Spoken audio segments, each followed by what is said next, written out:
It's happening. What is up? It's your boy Callie, aka Mr. LDS, and today we have the one and only W. He has proven that you can do something terrible and still become one of the best streamers, Madden streamers, MLB streamers. He's just out here doing it all. Let's learn and let's see, let's listen to what he did and how he became the best. Let's go. What did you say, nigga? Say something slick, you getting packed the fuck out. Homie, I'm about to black the fuck out. What is up? It's your boy Callie, aka Mr. LDS. Today we got the one and only Mr. Bot Wars, Mr. W himself. It's gonna get real hot in here. So first off, how's your day going? Going good. It's great. Excited to be on the hot seat. I've heard good things about it, and I'm ready to compete or take the challenge, so to speak.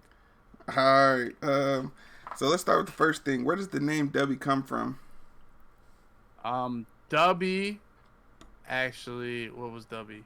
W was short for WB, which came from white boy, which was what everybody called me when I grew, my neighborhood, I guess, when I was, playing basketball and with my friends and stuff. So that was WB, and that just turned into, I guess, W and W, and so that turned to W real quick. And then Dub Dot, if you remember when you used to make a creative player, like their last name would be the one you always showed when their feet, like we would play basketball and we'd always have one creative player on our team we would play when we would play 2K, like I'm talking old 2K. And I always wanted to say W at his feet. So the first name I just came up with Dub Dot, and that was like around the time the S dots were out, the S dot Carter, the Jay-Z shoes and stuff. So Dub Dot was the first name of my creative player, and W was always my nickname growing up through probably when I was 14 till now. It really just stuck with me. It really had nothing to do with Madden. It was just something that was a neighborhood thing, and that's where it comes from. Okay. Now, I'm sure you had to know this question was going to come up. And, I figured when I told people I was going to have you on the hot seat, it was going to come up.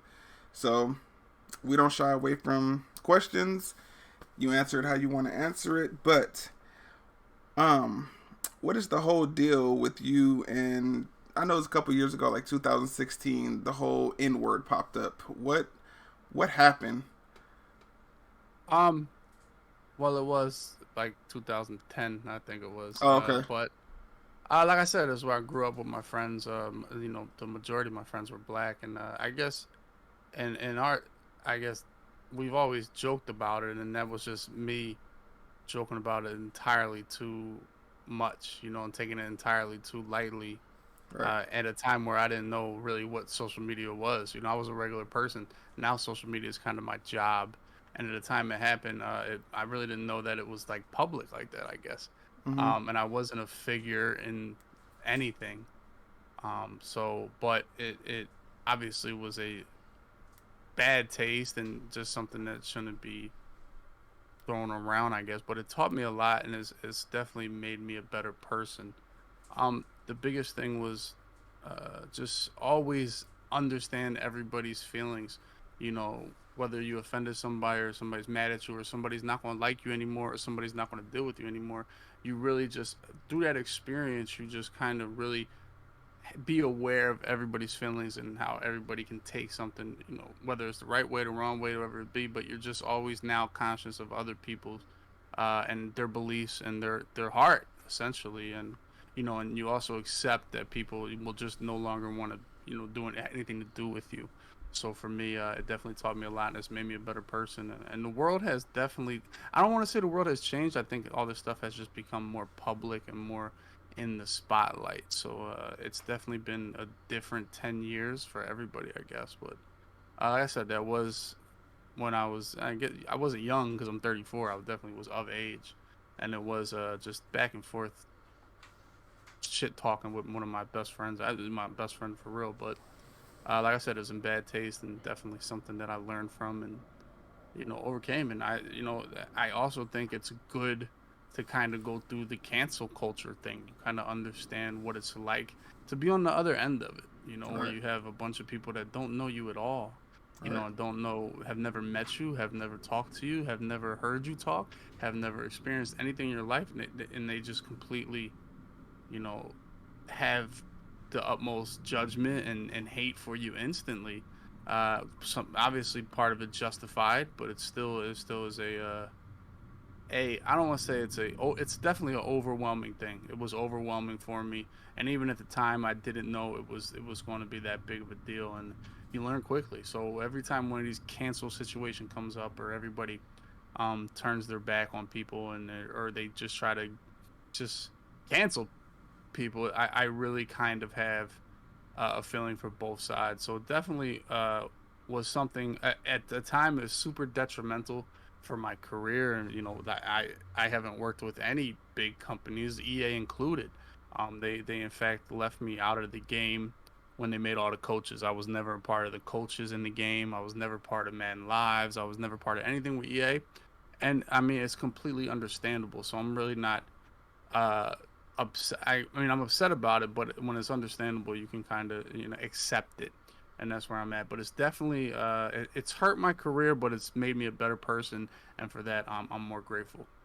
Right. Yeah, because I definitely, I had to bring it up because I mean, I fuck with you, so it was just a lot of people. Like I said, a lot of people, probably like 6, 7 people, was like, "Well, I'm not gonna fuck with you, Callie, because you fuck with him." Like, I mean, shit happens, People make mistakes, people say shit, and we learn from it. We get over it. I mean, shit. As a black man, we've said shit that we not supposed to say either. So it's not like it's just that one word in the world that's all fucked up. It's words that we say that shouldn't be said either, and we learn from it. So I was like, whatever. I don't want to be cool with me. Don't be cool with me. But the shit he does, and I mean, he's turned over. It's not like he's still doing the shit. So Mm-hmm. now these next couple questions are questions that are going to be, of course, piggybacked off of the question I just asked. A couple of them are from the community. Someone wants to know. Let me see. Let me read the question. Did you have a baby by a black woman just to diminish your involvement using the N word? Absolutely. Okay. Wow, that is a terrible question. Is that the rate of questions we going on right now? Man, that's what I was like. I was like, I'll ask it just because I mean, it's part of my show. But I was like, really? Yeah. Now let's see. Having a biracial son, how would you feel if someone had called him that word? I feel like it's hard for me to ever feel that that feeling. That's one thing. It's another thing that you learn from this experience. When I talked about um, you can't you can't judge, or you can't expect, you can't change other people's feelings, and you can't you know predict how they're going to feel, and you can't be in their shoes. And Hmm. my son is black, yes, but I'll never be in his shoes. Right. The one thing I've always, and it's even hard to talk about this, but I feel like people that say that stuff, the hateful people, are just miserable. I feel like a miserable person should never dictate your mood. Right. And I feel like, and it's impossible to say this, but I feel like not almost ignore it, but like be happy that you're not that miserable person, and that there's no hate in your heart that can make you try to downgrade somebody else. And I think it would almost be, I don't know. I just think it's just the lowest form of, you know, degrading somebody is the lowest form of action that somebody could have. So for me, I would try to teach him that you can't let somebody that miserable really crush you or really affect your emotions. That's what I would try to instill, but it's always going to be a learning process for me going forward. Right. Two more. Yeah. Okay. Two more. What makes you different from Volt after he used the word? I mean, to some people, I don't think there is a difference, and if some people feel that way, I gotta accept that. But for me, I don't know Volt as that well. I think he's obviously a lot more sheltered than me, and I think there's no justifying it. So it's not. I don't think there's any difference whether you did it in a lighthearted manner and you were joking or you were hateful. It's still a wrong thing. So if someone would say I'm the same as Volt, then I mean, I respect that opinion. But I would, I honestly don't know him well enough to say that, and we're different.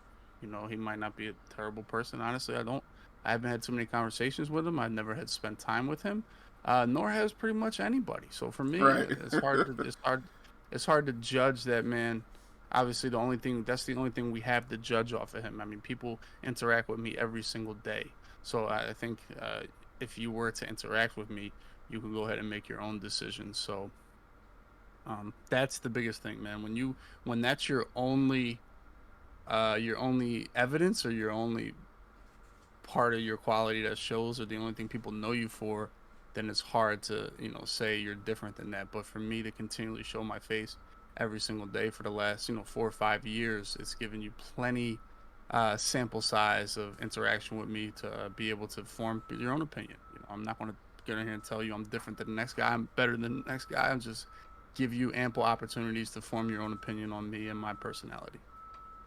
Okay. Now, did you ever think you'd become successful after that incident happened? Um, I I thought it would be tough. I always thought I needed EA. I always thought I needed help, and I thought it definitely hampered me. And it still does. But it once again, I've always felt like you got to try to use the worst things that happen to you and then try to make it become the best. Now, you're not always obviously going to turn something that negative into a good thing for you. It's never going to be that far. But as far as you can take it and try to spin it to that level, that would be a good thing. So for me, um, looking at it was okay. How can I make this a good thing? In the last 4 years, it taught me that I really only need myself. I don't need big companies. I don't need EA to support me. I don't need the backing from anybody else. If you put the hard work in and you believe in yourself and you're good at what you do, good things will happen, man. And always persevere. And that's what I've done the last 4 years through all that. And it is you do go through that cancel thing where people consistently try to reel you in or bring you back or bring you back down or and for me I've gone through all that, so it's definitely made me a better person and it's made me a better content creator, and I taught myself and it taught me that I just need myself, and you have all the power in your own ability, and that's what I've been able to accomplish the last couple years. Okay. Now, moving on from that, what is it to be a pro player compared to the ones who claim to be pro players? I just think the word pro obviously is short for professional. I feel like you're a pro if you make a profession on the game. I don't really I've never really killed somebody for calling himself a pro player. Why not? If you believe you're a pro, then you're a pro. I think it's a bad argument. It's a pointless argument, really. Let somebody believe they're a pro. It goes back to believing yourself, and you got to start somewhere. And if you want to be a pro, God bless you. Go get after it and do your best. I don't see why we would, really rain down on somebody that calls themselves a pro. I don't see any negative in that. All right. Now, being one of the hottest shows on Twitch, aside from the MCS, of course, because we all want to, everybody wants to learn the new metas and everything that they see, aside from YouTube. Where did Bot Wars come from? It just came from, when I'm streaming, people in my chat really just start arguing with each other and I've always been a really good instigator. I think instigating, I don't want to say it's like one of my specialties, but I've always been good at that. I've always been good at talking shit and really riling people up. And that's what I would do. We would just watch them play. And from there, we just built on bigger names and things like that. I've always had a theory that watching the best players is great, but watching like that next tier below them is a little bit more entertaining. They do a little more wild things. They're not as prolific. They're not as smart. They're not as, robotic. They're going to make mistakes. They're going to call wild plays. They're going to take chances. So I've always thought there was a field for that next level of Madden player, not the super elite, but, to maybe make a live event, maybe make some money off a Madden type of level player. So for me, Bot Wars has kind of embraced that. And on top of that, it's also giving me a chance to really work with a format that I like, that is similar to boxing and similar to fighting sports, where you have like next in line. You have a champion. You have the guy that's the number one contender, and so on. It's kind of like a ranking, and you got to build your way up there and try to knock them off. And one, it builds characters. I think characters and people to root for is what makes sports. It what makes everything, man. If you don't have somebody to root for, or more importantly, root against, then it really dulls down sports. And I think Bot Wars, keeping this format and everything we work to and continue to make it better, has really been successful. And just going to keep staying at it and continue to try to grow it. Okay, now, since there is a season 4 coming up, I gotta ask the question: when can some of us LDS guys get on there?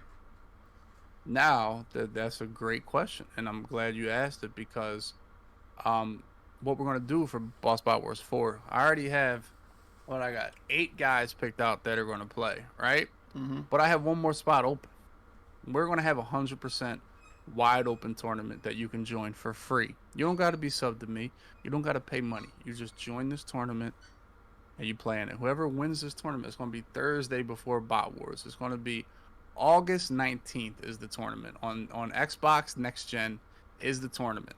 And whoever wins that will be placed into the tournament on Friday to be able to win their spot to play in the Gauntlet on Saturday. So literally anybody can go ahead and play. All you got to do is win a couple games and you'll be the Thursday night, the play-in tournament winner. So everybody that has the opportunity that's been asking me will definitely get their chance to show what they got on the field. Okay, cool. Now, of course, congrats on becoming a father. I was probably, I don't know if I was one of the first people, but of course, I know it's definitely had to be a change. So, what has it changed as far as stream? Like, how do you manage the two? I think that's definitely rough because we live nowhere near our parents, so we really don't have any help. But we don't do the daycare thing.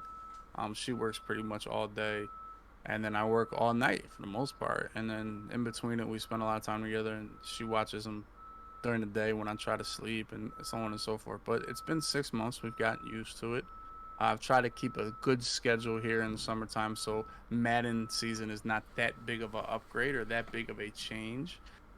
But it's definitely, it's been a hurdle, but I think it's motivated me now. Like before streaming, when it was just me, I couldn't believe, I'm making so much money. This is great. But now that I have a son and I have a family, it's like I gotta try to, really reel it up and really lock in and do as best I can for him and for the family. So it's definitely not only been a little challenge as far as getting to sleep, but it's definitely motivated me to continue to grow. And I feel like this is still just the beginning of everything that I set out to achieve. Okay, now being a father and seeing how successful gaming has become for you, is that the same kind of life you would push towards maybe wanting him to do, or would you want him to kind of, branch off and do his own thing? I think it's going to be a challenge for a kid to watch me play games and be on a computer all day and say, you can't do this. Mm-hmm. But it also might be something he doesn't want to do because he's around us so much. I don't know. I said it's my first kid, and I think every parenting, opportunity is different. Everybody's family is different. So for me, I think we'll just play it by ear and see what he really enjoys and what he really likes. I think I always I have anxiety about what I'm gonna do when I'm 45, when I'm 50. Like, what's gonna be my job then? Right. But I gotta remember that it's not like these Twitch channels and this following is gonna go anywhere. I think it's something that I eventually can build and pass down to my children one day if they want to continue playing games. So I kind of already have the groundwork for them to be streamers, for them to be, content creators. I already have that footprint in the Madden community. So for me, it's a blessing, and I can't wait to see if he likes games. But we're still, a long way off that. He's just 6 months old, so I'll definitely have more time to ponder that and think what's best for our family. Right, and that's actually a great answer because I've never looked at it as being a father that way, as it's almost like a car. You have a car that you pass down, to your kids if that's the car that they want. So that's actually kind of cool thinking about it. Like, what am I going to do when he's 16, 17 and, I'm say I don't want to stream no more. We split days or something. This is something that he'll have that of course they're going to watch. It's your son, it's It's Yeah. W. It's W Junior. They're gonna watch. It's not something that he has to build from the ground up and say, "Oh, well, maybe I don't want to do this because I'm not getting the engagement that I should get." He's gonna get that. So that's actually kind of Yeah. cool.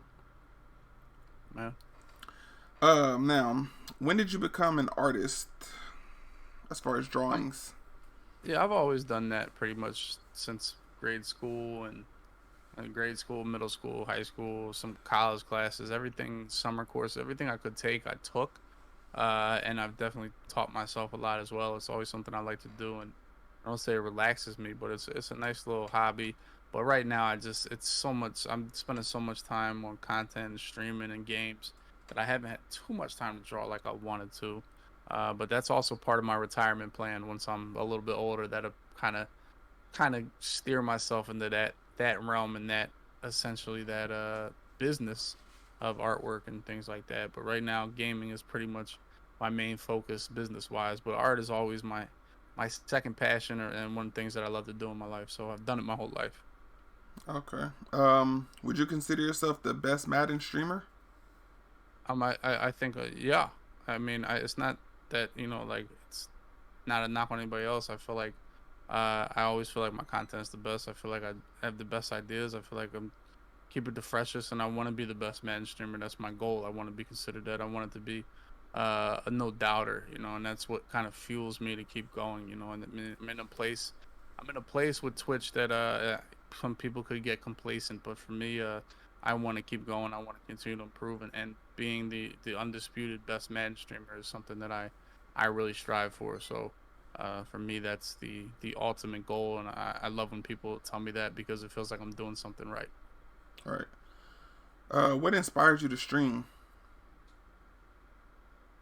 Um, it really wasn't that difficult. It's I would watch streams, and this was like Madden 16 was when I started streaming, and I would just say, you know what, I can do this too. Why not? Why not me? I mean, you're playing the game anyway. Why not stream? And for me, it became a social thing. It was always better to play games when you're talking to somebody. I think the Xbox Party app once Xbox dropped the party where you could be with 8 people in the chat, that really changed gaming because it now replaced being on the corner or being at the bar. Now you're just playing Xbox and you're talking to your boys. So streaming was just another advancement level of that social aspect of it. Made it really cool to just be talking to people the whole time, and I really enjoyed it.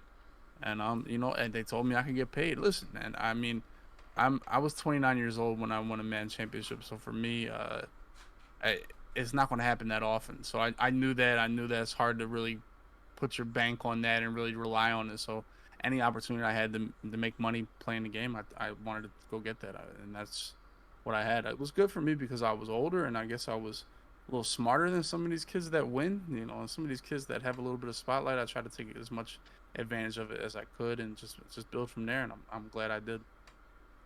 Okay, now take us through the experience of winning an MCS belt because it's not a lot of people that can just come out and go and win a belt. I mean, it's a little easier now because it's so kid friendly, but back then, of course, it wasn't as easy as it is now. So, how did it feel to say you did what you wanted to do?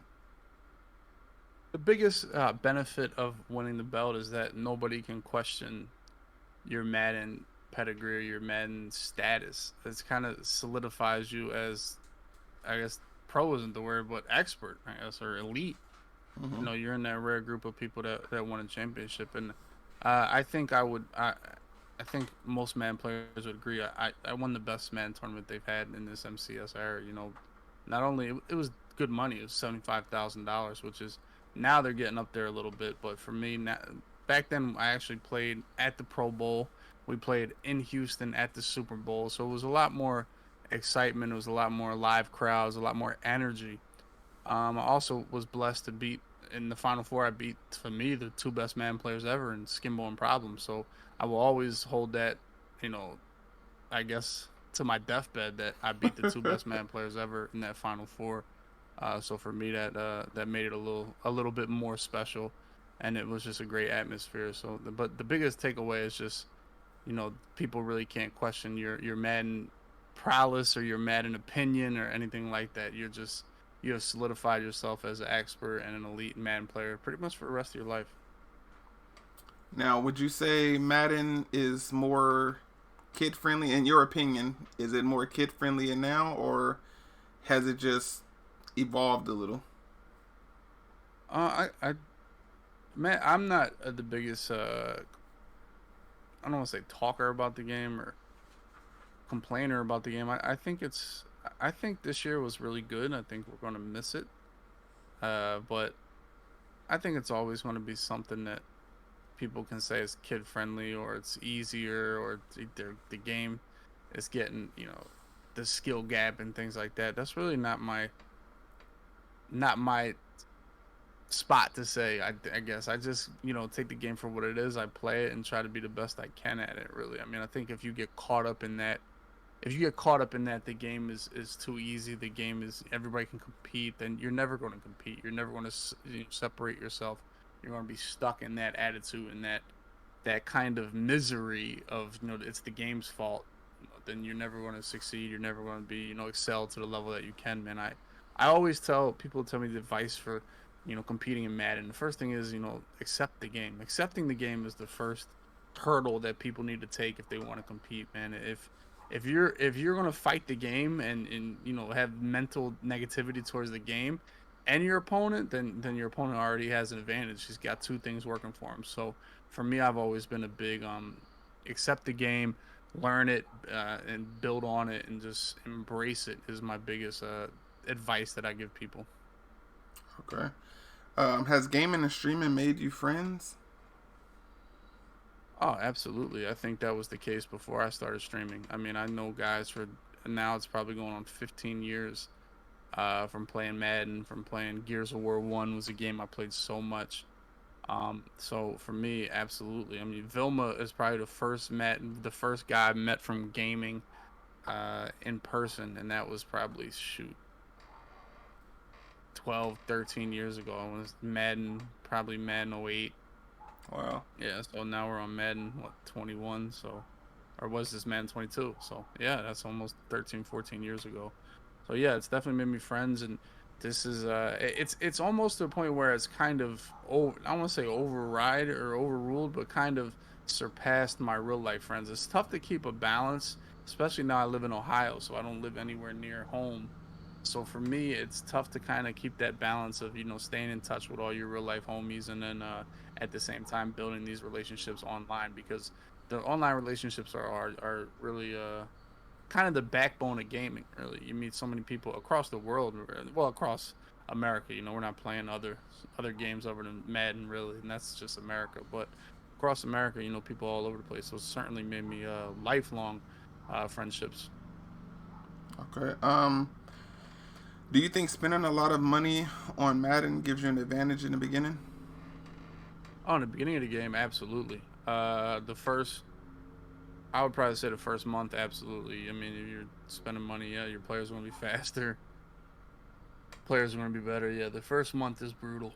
Um, and I'm going to always have a no money spent account. And the first month, you definitely can tell, like, all right, this is bad. But um, I think that's more for the casual guy. I think if you're like you want to compete, and we go back to that pro title, if you're that guy, it's time to invest in your team. If you're just a casual person, you play Madden because you love it. I think the first month's going to suck for you. It's always going to suck. But if you stay at it, you play your weekend leagues, you play your games, you'll get rewarded with coins.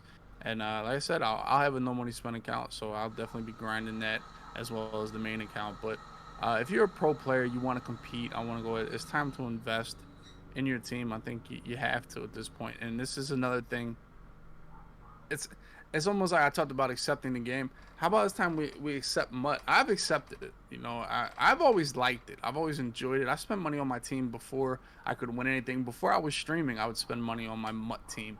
I always enjoyed it. I like building a team. It was fun. EA has gotten super out of hand with all the stuff they put in the game with different currencies, different power-ups. It's really a money grab, and it's a pit. So for me, I feel more sorry for the casual people that want to play, man. If you're a pro player and you think you're good at the game and you're stuck on the game costs too much, and that's just another excuse that you're using to stop you from competing, man. But if you're a casual person, that's the people I kind of feel for the most.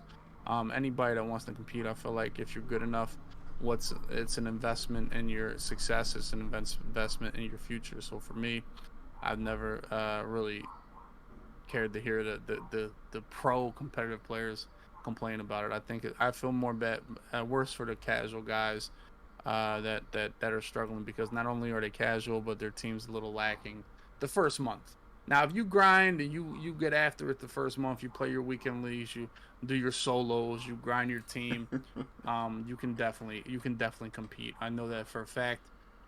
So for me, the first month is brutal. So yeah, definitely it does make a difference the first month if you spend a lot of money. Okay. How has MLB been as far as playing and streaming? Baseball has been great. A multitude of things. One, it gives you that summertime where Madden is super dead right now, and it gives you that. It really keeps it high level. It keeps it keeps you a streamer year round. So I really have no downtime. Pretty much go from Madden right to MLB. So for me, that's the number one plus. And two, it's taught me that taught me how to be a streamer when you're not good at a game. Madden, I wouldn't even need a face cam. I could just play and I would get people to watch. That's how it is. But that's easy. When you're MLB, I win as much as I lose. It's about 50-50. So it's taught me how can I keep this entertaining? How can I keep this fun? How can I keep people interacting with me when I'm not elite at a game? So it's that not only has it made me a year-round full-time job, full-time career, it's made me a way better streamer overall because I've learned how to interact with the chat and keep it moving even when I'm not good at the games. And I've translated that over to Madden, and I think it's expanded my streaming abilities and how good I am at it. Okay, now, do you miss Madden? Absolutely, it's my favorite game. It's my biggest passion in life is playing Madden. So I definitely get to this point where it's like, okay, it's time. I wish I could go to sleep for 3 weeks and wake up and Madden be out. So it's pretty much that level for me. But it's good to get a little break. But now the break's getting too long. I'm definitely ready for Madden to come out and actually start winning all my games. Right. What changes are you excited to see or want to see in Madden 22? I don't know. I didn't really play the beta. I'm not a beta guy. I just for me, I'm not too sure what I could be excited about. I'm kind of more of a accept the game, take it for what it is. I'm excited to play it and see it. I feel like when you always have hopes of what's going to change, what changes there, you always have I want this to switch, I want this to be better. You always kind of get let down a little bit. I guess when you have no expectations, you can't be let down. You're just excited for it. But I feel like when you go through the summer and the spring, people get really, really tired of the Madden game. They hate it. It sucks. And I will agree. When every player is 99 speed, the linebackers, the D line, the game's bad. And the game is bad from the spring to the summer. It's bad.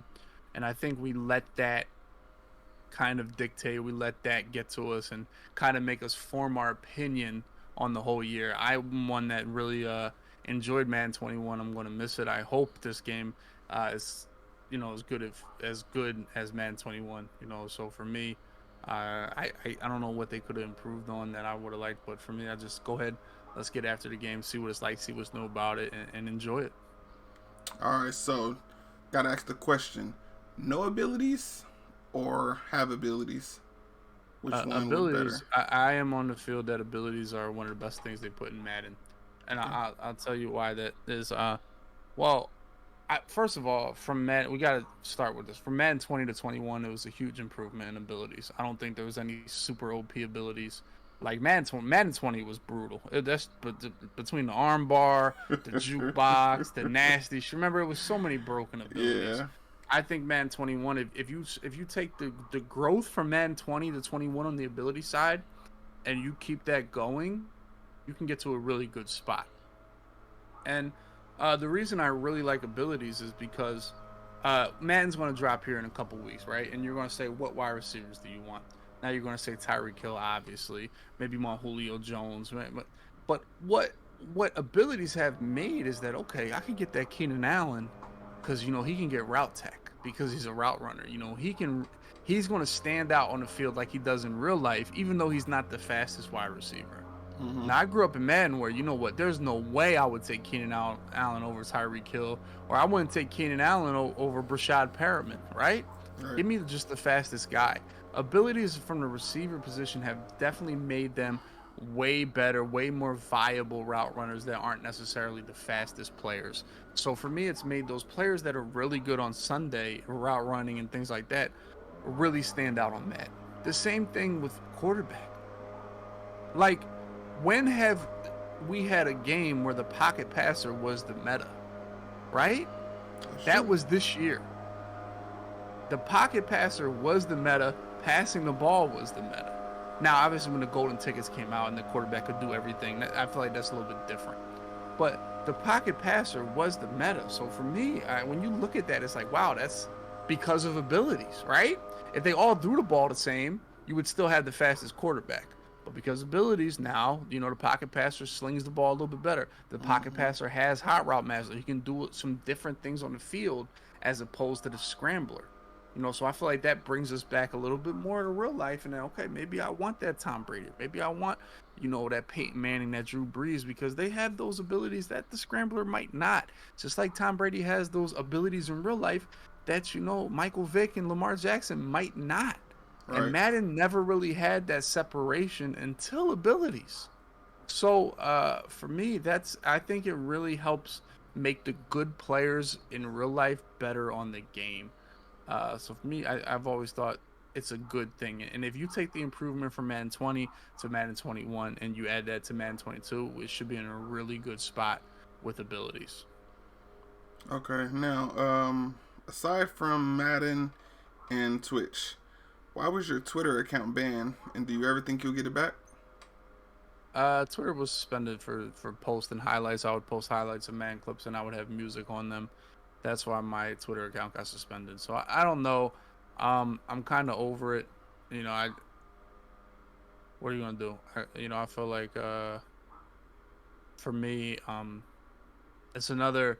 It goes back to, all right, some bad things that happen to you. How can we make it a good thing? Okay, a good thing is, okay, now I have to put time. Before this, I had my Twitch is really good. My Twitch is popping, of course, and my Twitter was a good social media. You know, I had a good following on Twitter, but by getting that suspended, it woke you up and made you realize, you know what? You are at the people. You know, I've always tell people I have my own boss, I have my own job, but not really. You know, Twitch is my boss. YouTube is the boss. You know, these guys can snap their fingers and you be done. Right. You know, so for me, it gave me that realization that you're not safe. It's time to build on every other platform. It's time to build your footprint in other spots. Don't be content. Don't be stationary. And you know, the real ones will always find in Twitter. You know, like it'll be there. So for me, it hurt. It doesn't look as powerful, my Twitter anymore. It doesn't look as influential. But for me, I just wish I could get my @. Back at this point. You know, just the name on Twitter. That would be a good thing. But for me right now, I'm just focused on the future. And you know, if I don't get that back, I don't get it back. I've learned a lot from it and turned that event into a positive thing in my life. All right. Now, as far as streaming, if you had to give advice to a new streamer, what would it be?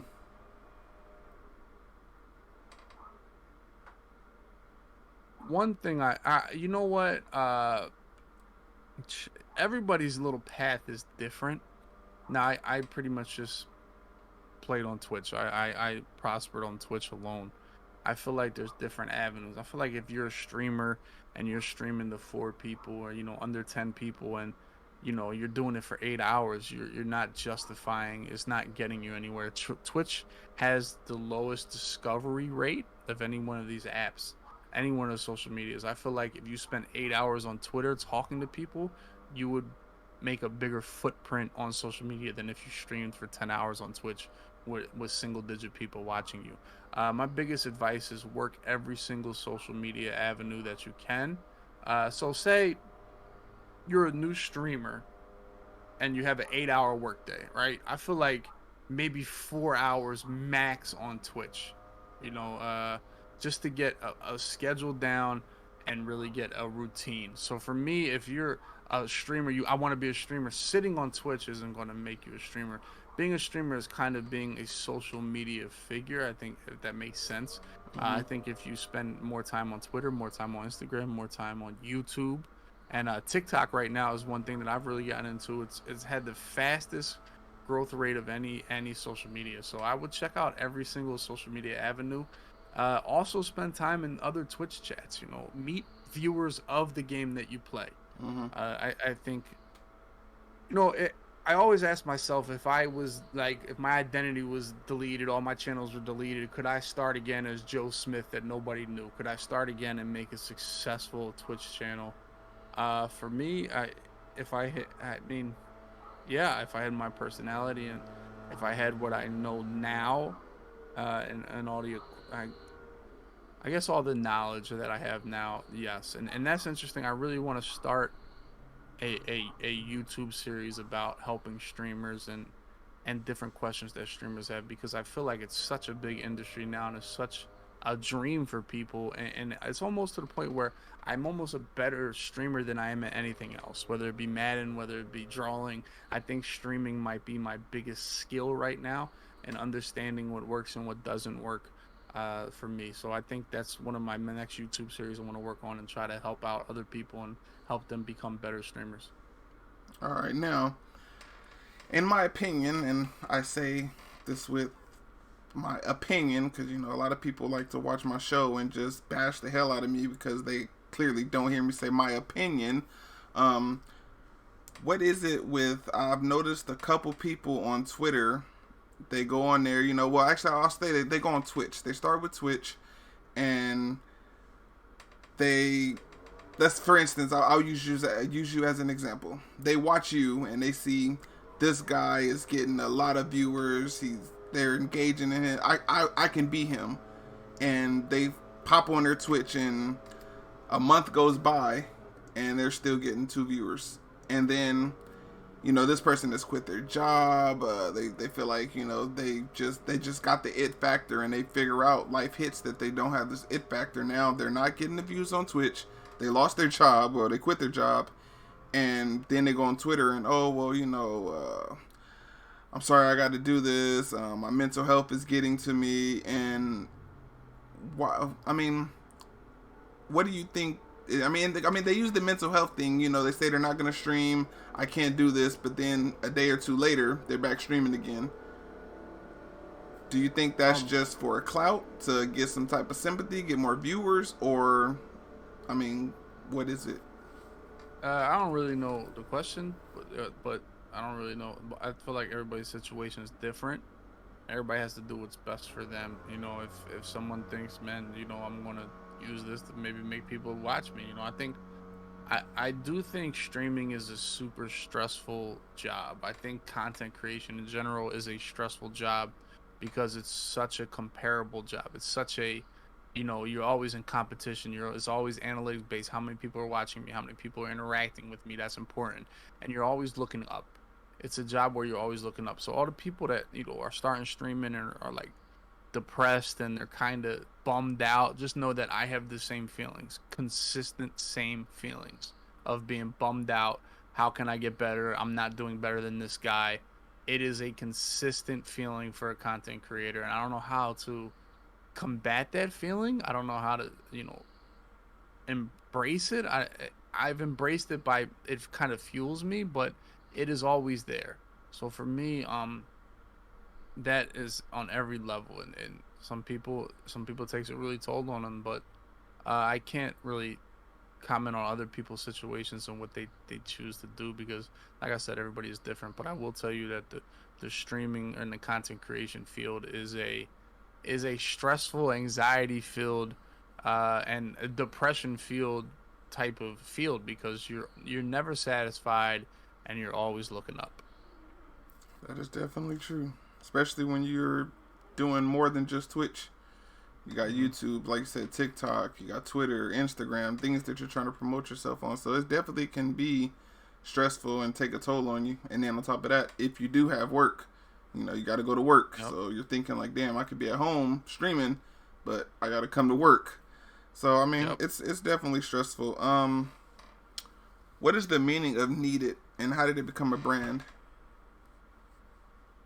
Well, needed was just something I used to say when I played Madden. You know, everybody gets fluke, everybody gets a fumble, everybody gets, you get an aggressive catch or something. I would just always yell needed, like I needed that. Like I think everybody says it.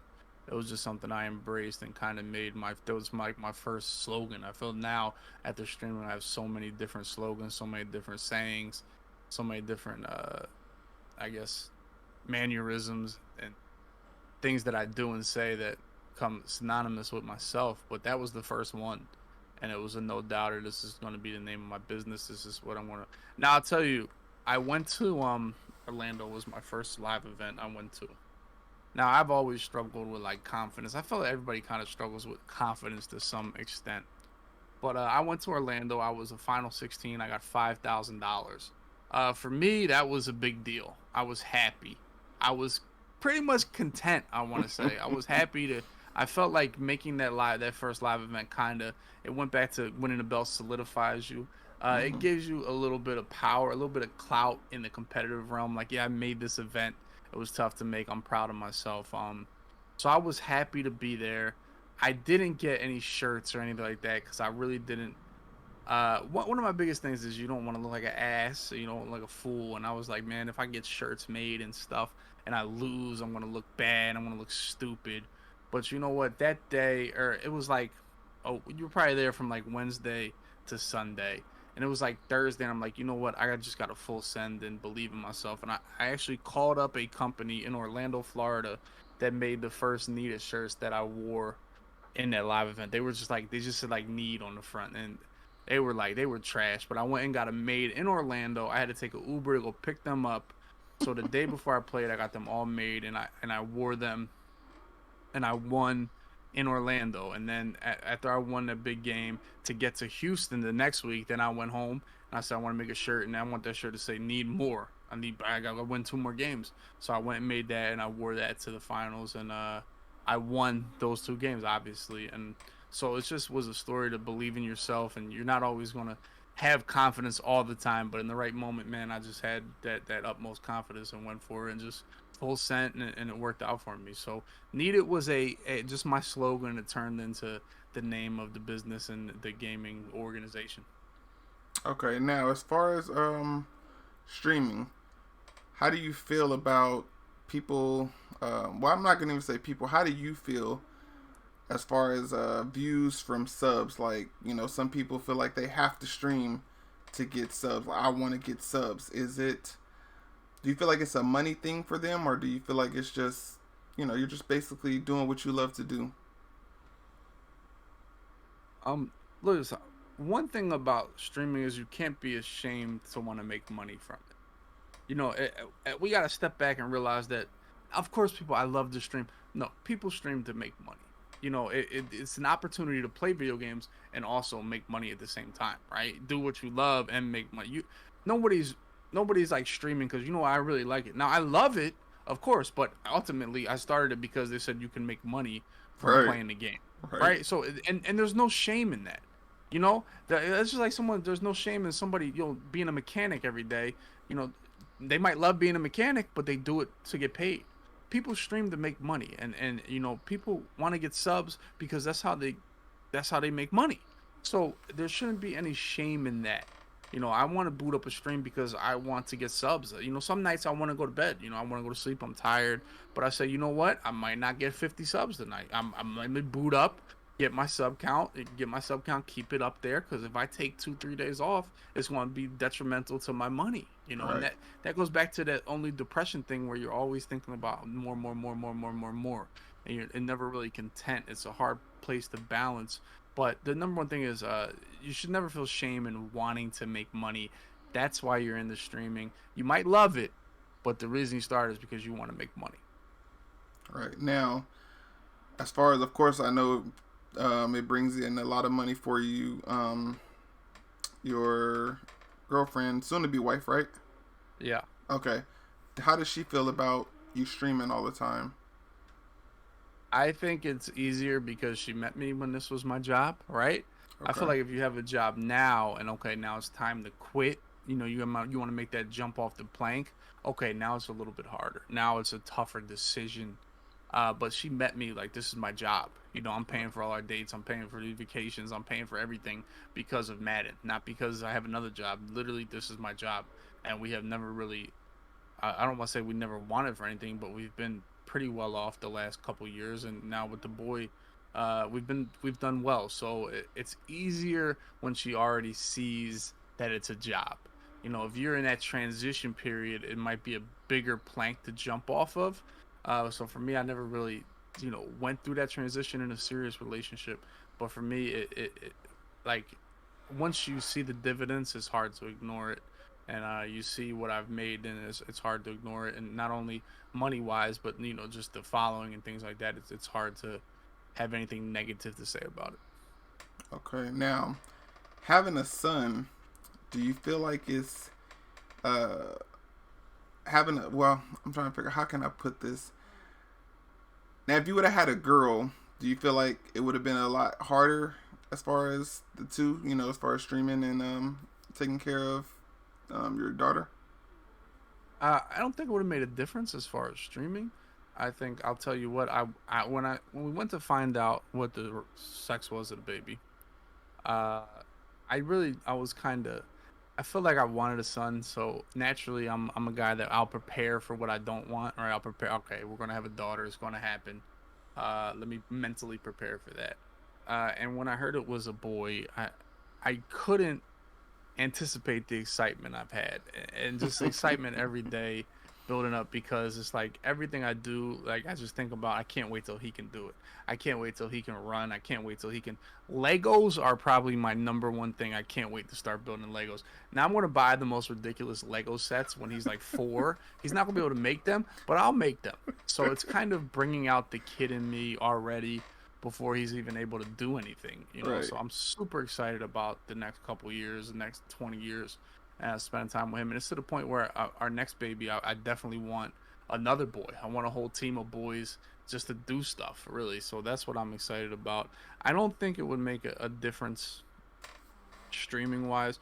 My girl's very athletic. She was a college athlete playing volleyball and stuff. So even when we have a girl, she's going to be, into sports and everything like that. So I think streaming wouldn't be a difference, but my excitement for the next 15 years would have been a little bit different for sure. So I'm excited I got a boy, and I want to keep him coming. Yeah, that's what I'm working on, a boy, because the girl I have, I want her to play sports. I mean, I coach basketball, so I've always I'm ready for her to take her first steps and bounce a ball. The excitement is there, but it's like I know if I had a boy, I could be more. Different. Yeah, it's different, but I'm definitely, of course I'm happy with what I've gotten. Of course, my 9-year-old, she's ready to play basketball. My 1-year-old, hopefully that's what she wants to do, because, it's a little hard between my 9-year-old wanting to play basketball and wanting to be a boxer. So I'm a little scared for her wanting to be a boxer, but it's definitely life-changing having kids. And when I found out that you were having a kid, I was like, that's got to be exciting for him, especially if he has a boy. And then you're like, oh, we're having a boy. I'm like, oh, lucky. But yeah, definitely. That's definitely cool. Well, I mean, I appreciate you coming on to the show. Is there anybody that you want to shout out? Any sponsors that you might have or anything? No, I'm cool. I appreciate you having me on the show, man. I'm glad to do it. I'm glad to work with anybody that's into Madden, man. I appreciate it. I was on some other shows, and I've always said I'm motivated by other Madden streamers, man. No matter how big of a streamer you are, how big of a content creator you are, just everybody getting after it motivates me, because when I see other people getting after it, it's just like, who am I to be here being lazy and not getting stuff done? So just everybody's grind, everybody's determination really motivates me. So anything you have in the future, any shows or anything, just reach out to me, because I always feel like the community is key, and supporting the community, no matter how big you get on Twitch or YouTube or anywhere. I feel like if you support the community, it will always support you back, and that's one of my biggest philosophies, and one of my biggest I guess beliefs. So I appreciate you having me on here. All right, I appreciate it. I'll be uploading, and hope to catch you around on some streams, and get ready for Madden 22. All right, buddy. I appreciate it. All right, thank you. All right.